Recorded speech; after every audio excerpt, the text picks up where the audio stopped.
Vous êtes sur la WF1 TV, mesdames, messieurs, bonsoir et bienvenue dans ce flash d'information. Maintien des filles à l'école, l'inspection académique de Pikine-Guédiawaye affiche un taux satisfaisant. À Pikine-Guédiawaye, plus de 60% des filles seraient scolarisées. Aminata Ndiaye Diaité du bureau genre à l'inspection académique de Pikine-Guédiawaye expose un taux qui montre que les filles sont plus nombreuses aujourd'hui à fréquenter l'école que les garçons. Avec les programmes phares de la cellule genre du ministère de l'Éducation nationale, les filles sont sensibilisées, accompagnées, formées et sécurisées, selon toujours Aminata Ndiaye Diaité, la responsable du bureau genre au sein de l'Académie soutient que des initiatives telles veiller au respect de l'équité sociale et de l'égalité entre les élèves garçons comme filles sont à encourager. La vie des femmes n'est pas un fait divers, c'est la vie du collectif des féministes du Sénégal. Dans une lettre ouverte adressée au président de la République du Sénégal, M. Macky Sall, elle condamne les forfaitures dont sont victimes les femmes, dévoilant des données statistiques sur les violences dont subissent les femmes et les filles. Elle demande au chef de l'État de réagir et de prendre des mesures contre la culture d'impunité masculine. Ce cri de cœur du collectif des féministes du Sénégal se justifierait par la situation des femmes au Sénégal qui se trouve être précaire voire mortelle avec ses nombreux féminicides. Parlons de toute autre chose. À présent, célébration de la Toussaint, l'Église demande l'érection d'un troisième cimetière.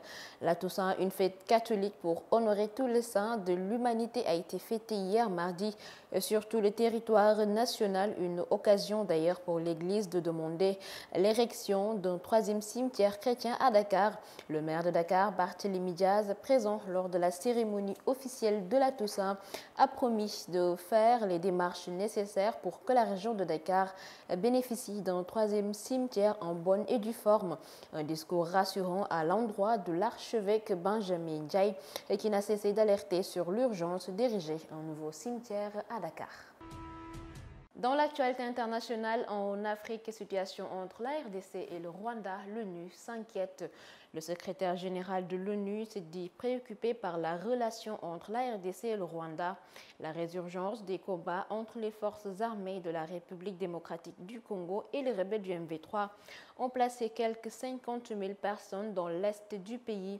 Antonio Guterres avait ce dimanche dernier appelé à une désescalade immédiate après s'être entretenu avec les présidents de l'Angola, de la RDC, du Rwanda, du Kenya et du Sénégal qui président l'Union africaine.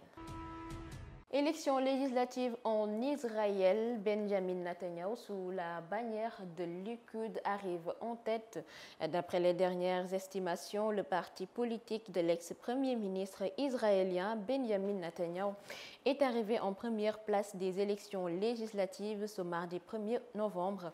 L'ex-premier ministre israélien et ses alliés, à savoir les partis religieux orthodoxes et de l'extrême droite, disposeraient d'assez de sièges pour le porter de nouveau au pouvoir.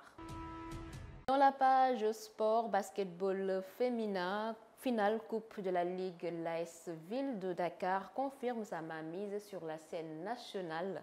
Une finale qui avait opposé l'AS Ville de Dakar et la Jeanne d'Arc où les deux équipes féminines se disputaient la Coupe de la Ligue.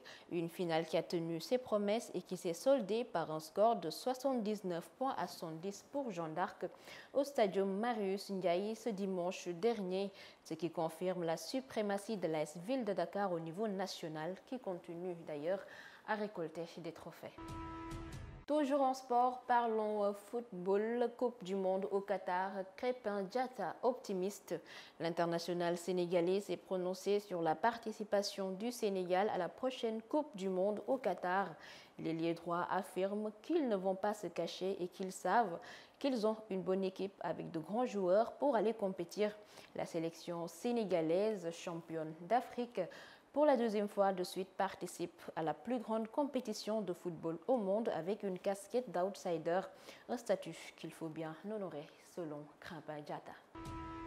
C'est la page sport qui met fin à ce flash d'information. Merci de l'avoir suivi. L'information continue sur womanfirsttv.com, disponible sur application mobile. Mesdames, Messieurs, au plaisir.